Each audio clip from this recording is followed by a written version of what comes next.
తెలంగాణలో మొట్టమొదటి factory outlet Mukunda jewellers మన కొత్తపేటలో ఫిబ్రవరి 14న గొప్ప శుభారంభం. అందమైన ఈ శుభారంభంలో ఎన్నో విశేషాలు. ముకుందా జ్యువెలర్స్ కొత్తపేట. తెలంగాణ అసెంబ్లీలో అధికార పార్టీలను ప్రతిపక్షం ర్యాగింగ్ చేస్తుందా, ప్రతిపక్షాన్ని అధికార పార్టీ ర్యాగింగ్ చేస్తుందా తెలియనంత హాట్ నడిచింది. ఇవాళ కేఆర్ఎంబీ నీళ్ల పంచాయతీ మీద పెద్ద జంగే నడుస్తుంది కదా. ఇవాళ అసెంబ్లీలో సర్కార్ పవర్ పాయింట్ ప్రజెంటేషన్ పెట్టింది. కేఆర్ఎంబీ నీళ్ల మీద మొత్తం పెత్తనాన్ని ఇస్తలేమని అసెంబ్లీలో చెప్పుకొచ్చింది కాంగ్రెస్. ఇక అది చూసి మేము నల్గొండలో పెట్టే సభ చూసే భయపడి యూటర్న్ కొట్టింది సర్కారు.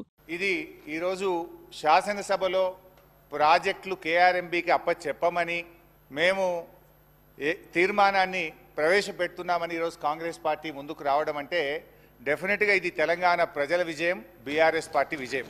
మేము రేపు నల్లగొండలో సభ పెట్టినాం గనక ఇవాళ ముందు రోజే సభలో తీర్మానం పెట్టి వాళ్ళు చేసిన తప్పులను సవరించుకున్నందుకు కృష్ణా ప్రాజెక్టులను కేఆర్ఎంబీకి అప్పగించేది లేదని కాంగ్రెస్ పార్టీ అలా శాసనసభలో తీర్మానం పెట్టుడు తెలంగాణ ప్రజల బీఆర్ఎస్ పార్టీ విజయమని హరీష్ సారు ప్రతిపక్షం ఖాతాలో వేసిండు. ఏమనంటే ప్రిపేర్ రాలేదని అనుకుంటా ఇయ్యాల ప్రిపేర్ అయ్యి వచ్చిరని నెట్టించిండు. నీళ్ళ మీద ఎంతసేపైనా మాట్లాడేందుకు మేము రెడీగా ఉన్నామని అధికార పార్టీకి మాటకు మాట కౌంటర్ ఇచ్చిండు.